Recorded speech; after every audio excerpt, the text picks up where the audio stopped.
profesora, compañeros. Me presento, mi nombre es Jara Fernández Leslie, estudiante de la carrera de Ingeniería de Industrias Alimentarias, tercer ciclo de la Universidad Nacional de Jaén. En esta ocasión estoy en representación de mi grupo Taxonomía para poder compartirles un poco de información acerca de los plásmidos. ¿Qué son los plásmidos? Los plásmidos, también llamados plasmidios, son moléculas de ADN extracromosómico circular o lineal que se replican y transcriben independientemente del ADN cromosómico. Están presentes normalmente en bacterias y en algunas ocasiones en organismos eucariotas como las levaduras. Su tamaño varía desde 1 a 250 kilobytes. El número de plásmidos puede variar dependiendo de su tipo, desde una sola copia hasta algunos cientos por célula.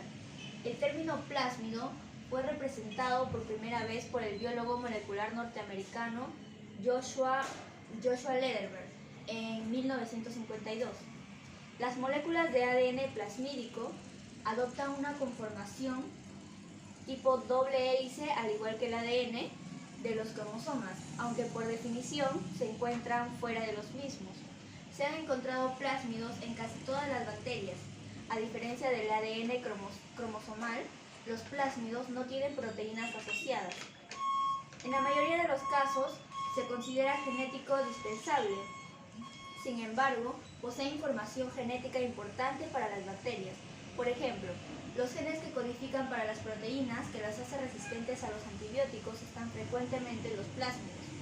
Los plásmidos se utilizan en ingeniería genética por su capacidad de reproducirse de manera independiente del ADN cromosomal, como así también porque es relativamente fácil manipularlos e insertar nuevas secuencias genéticas.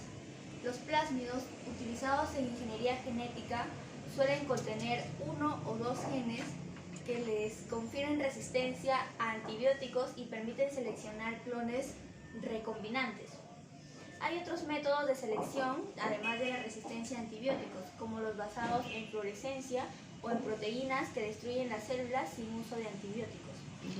Los plásmidos sirven como una importante herramienta en laboratorios de genética e ingeniería bioquímica, donde son comúnmente usados para multiplicar o como genes particulares expresos.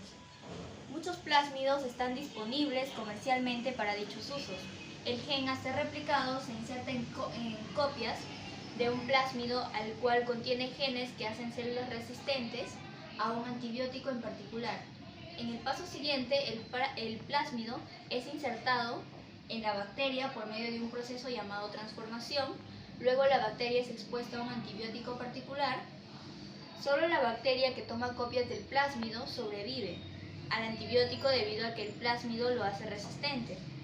En particular, los genes protectores son expresados y la proteína expresada evita la acción del antibiótico. De esta forma, los antibióticos actúan como un filtro que selecciona únicamente la bacteria modificada. Ahora, estas bacterias pueden ser cultivadas en largas cantidades, cosechadas en el plásmido de interés, que puede ser aislado. Entonces, ¿cómo es que se extrae el ADN plasmídico? Como sabemos, los plásmidos son usados a menudo para purificar una secuencia específica, debido a que ellos pueden ser fácilmente purificados del resto del genoma. Para su uso como vectores y como clonadores moleculares, a menudo los plásmidos necesitan ser aislados. Hay muchos métodos de aislar ADN plasmídico de una bacteria, los arquetipos de los cuales son el miniprep y el maxiprep. El miniprep se suele usar desde una perspectiva analítica. El resultado es una cantidad de ADN plasmídico de 10 a 30 micras, el cual es suficiente para un análisis usando digestión restrictiva, para secuenciación o para algunas técnicas de ingeniería genética. En el maxiprep se cultivan volúmenes mucho más grandes de bacterias en suspensión. Esencialmente, este es un escalado de la preparación miniprep, el cual es seguido por una purificación adicional. Esto resulta en una cantidad relativamente grande de 0.5 a 1 miligramo de ADN plasmídico muy puro, cabe recalcar.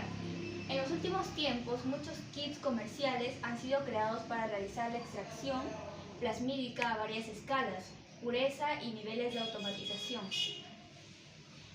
Así como las personas tenemos características propias, similares, que son las que nos definen como humanos, también hay características diferentes que nos hacen distintos entre sí.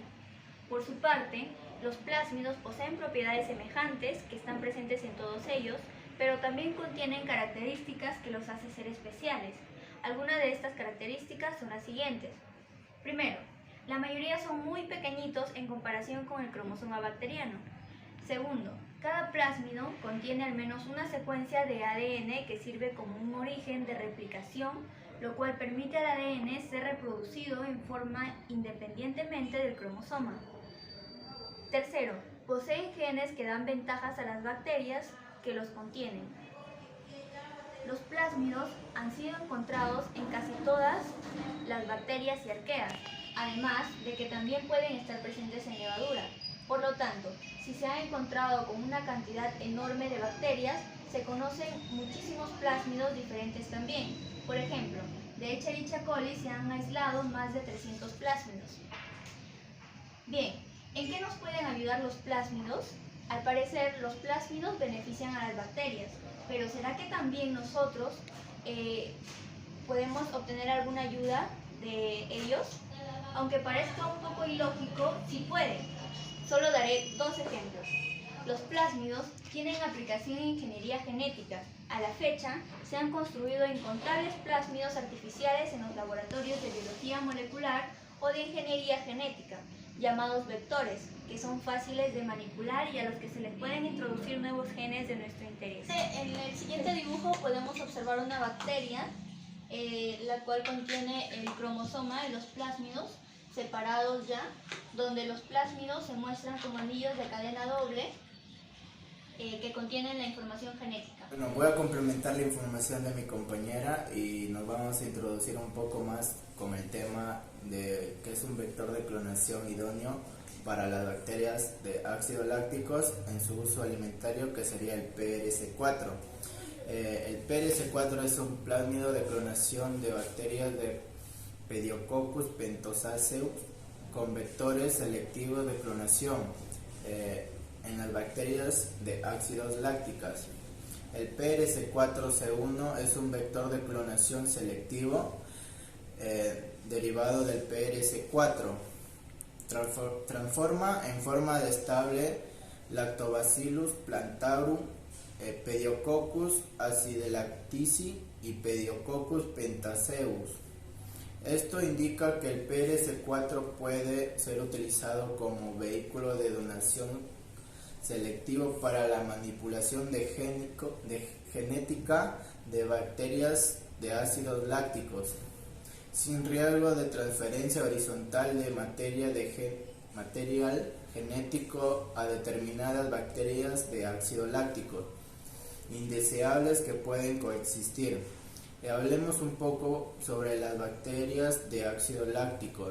Son bacterias gram positivos que se encuentran en los alimentos fermentados, donde a menudo coexisten especies procedentes de la propia materia prima como presente de inoculación directo en los alimentos.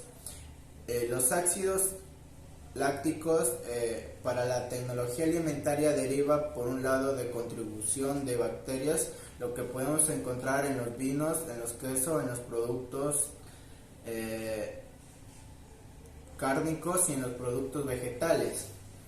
Como aquí podemos ver, hay un mapa genético del plásmido PRS4 que se encuentra constituido de 10 enzimas con cortes únicos, que está conformado de un DSO positivo y un SS negativo. Está conformado de un aval, de un KPNL, de un NDL, de un SCAL, de un ECORI, de un XOL, aval y un ACCL. Y eso formaría el plásmido PRS4.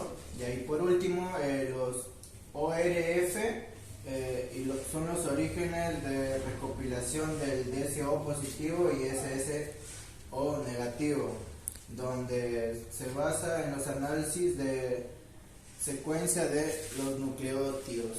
Gracias.